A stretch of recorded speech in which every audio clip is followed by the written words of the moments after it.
Welcome back, everyone. If your VLC Media Player has suddenly started taking forever to launch, then stick around because I've got a quick fix that can get it loading instantly again. Let me show you what's happening on my system. When I try to open VLC, it takes ages to start up. Even when I open media files, there's a long delay before VLC finally launches. The good news? The fix only takes a minute.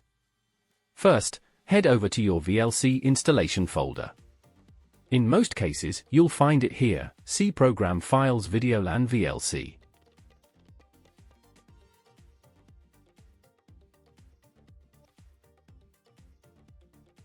Once you're inside the VLC folder, open the plugins folder, look for a file called plugins.dat and delete it. Now, go back to the main VLC folder. You'll see a file called vlc-cache-gen.exe. You can try running it as administrator, but on some systems nothing appears to happen.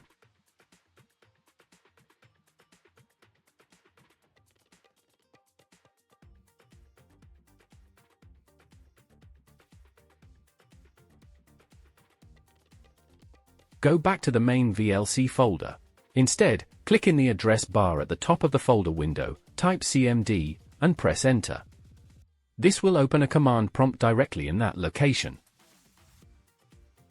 Just drag the vlc-cache-gen.exe over to command prompt window.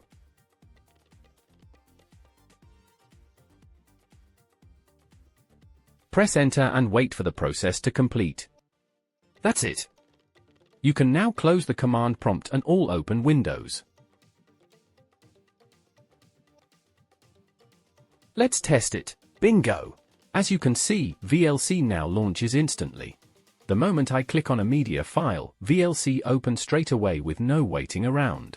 If you've been frustrated by VLC taking forever to start, this quick fix should solve the problem for you.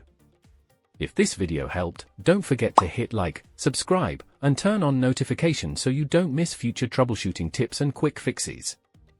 Thanks for watching, and I'll see you in the next video.